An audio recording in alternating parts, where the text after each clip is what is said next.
আমার নাম নুরুজ্জামান নূর, সবাই আমাকে নুনু ভাই বলে ডাকে।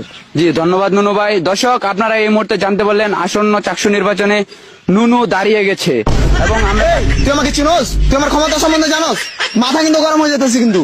দর্শক আপনারা এই মুহূর্তে দেখতে পাচ্ছেন নুনু গরম হয়ে গেছে এবং এই তোকে নগদ ভরে দেবো কিন্তু। দর্শক নুনু আমাকে ভরে দিতে চাচ্ছে। হ্যালো ভাই। হ্যাঁ, কি হয়েছে? ভাই সাংবাদিক তো উল্টা পাল্টা নিউজ করতেছে, বলছে নুনু দাঁড়ায় গেছে। কার নুনু দাঁড়ায় গিয়েছে? আরে আমি যে চাকসু নির্বাচনে দাঁড়াইছি এই নিউজটাই। ও, তোমার নাম তো নুনু? হ্যাঁ ভাই, আমাকে ভুলে গেলেন? আচ্ছা নুনু, তুমি উত্তেজিত হয় না, আমি বিষয়টা দেখছি। এই গাড় মেরেছে রে। ভাই কি হয়েছে? আরে নুনু দাঁড়ায় গিয়েছে। কই ভাই দেখি।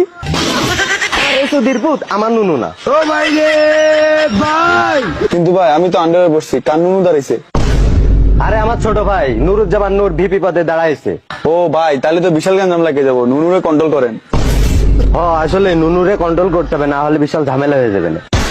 ভাই নুনুরে আমি চিনি, নুনুরে কন্ট্রোল করা অসম্ভব। চল, নুনুর সাথে দেখা করতে হবে, না হলে বিশাল গ্যাঞ্জাম বেঁধে যাবে। ভিপি পদে যে নুনু ভাই দাঁড়িয়েছে, আপনারা কি নুনু ভাইকে ভোট দিবেন? জি না, নুনু ভাইকে ভোট দিব না। নুনু ভাই ক্যাম্পাসের নারী শিক্ষার্থীদের সন্তুষ্ট করতে পারেনি নুনু।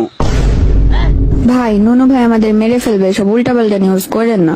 দর্শক আপনারা দেখতে পাচ্ছেন ক্যাম্পাসের নারী শিক্ষার্থীরা নুনু দেখে অনেক ভয় পায়। ভাই, নুনু ভাইয়ের অনেক ক্ষমতা, আমরা নুনু ভাইকে ভোট দিব, এটা নিউজ করেন। দর্শক আপনারা শুনতে পাচ্ছেন ক্যাম্পাসের নারী শিক্ষার্থীরা নুনুর ক্ষমতা দেখে সন্তুষ্ট।